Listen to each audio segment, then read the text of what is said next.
Deadlifts are an amazing exercise for both size and strength, and it's such a simple premise. You bend over, you pick up the heaviest weight you can, and you stand up with it. But if you've ever deadlifted seriously before, you know it's not that simple. The deadlift, when it's done right, is a very technical lift that puts all the stress where you want it and it minimizes the stress where you don't. And when it's all dialed in, the deadlift has built some of the biggest and strongest physiques on the planet. Before you worry about copying the workout of your favorite bodybuilder or strength athlete, make sure that you've completely locked in the foundation of the lift, your setup. In this video, I'm breaking down 3 simple corrections you can make to improve your setup and accelerate your deadlift starting today. The very first step in your setup is proper foot placement, a mistake many lifters make when deadlifting is set up too close or too far from the bar. So as they bend down to grab the weight, one of 2 things will happen. Number 1, they set up with the bar too far away from them. And as they grab the bar, the weight is shifted onto their toes and it forces the lifter to jerk the bar off the ground using only upper body strength. Or, number 2, they set up too close to the bar with little to no space between the bar and their shins. So as they grab the bar, the hips are left too high as though they're performing a stiff leg or Romanian style deadlift. To set up correctly, step towards the bar and stop when the bar is directly over the knots in your shoelaces, right in the middle of your foot. This leaves a slight gap between your shins and the bar, so when you bend down to grab the weight, you'll be able to bend your knees and drop your hips, which will move your shins forward to just in front of the bar. The second step is establishing the width of your stance.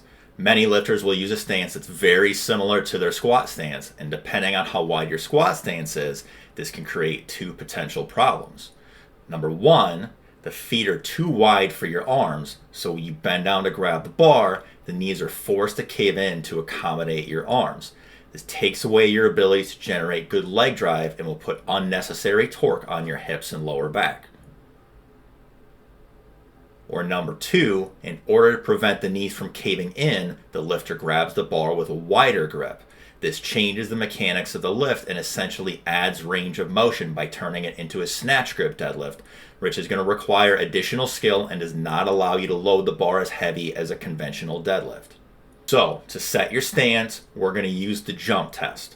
When you watch an athlete perform a vertical jump, you'll see the mechanics of it look much more similar to a deadlift than to a squat. And the way we set up for a conventional deadlift should be very similar to our natural mechanics when we jump. To test this, you're going to do a single vertical jump, pretending like you're trying to touch the rim of a basketball hoop. Watch where your feet land. That's where you'll want to position them for your deadlift. And finally, when it's time to get the weight to come off the ground, we're going to learn how to wedge and pull the slack out of the bar. There's 2 mistakes that lifters make trying to get the weight to leave the ground.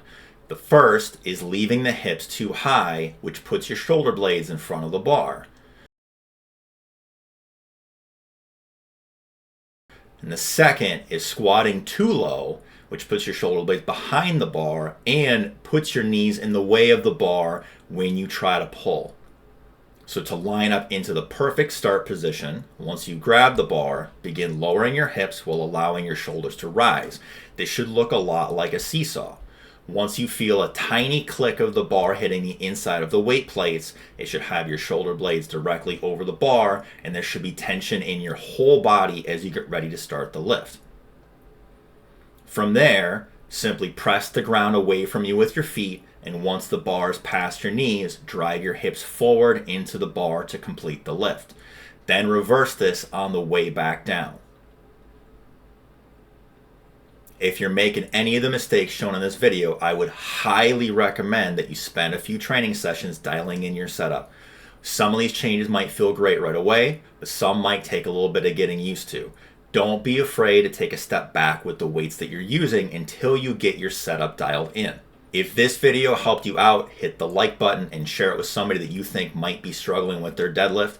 And if this gets your deadlift going again, make sure to tell me all about it in the comments below.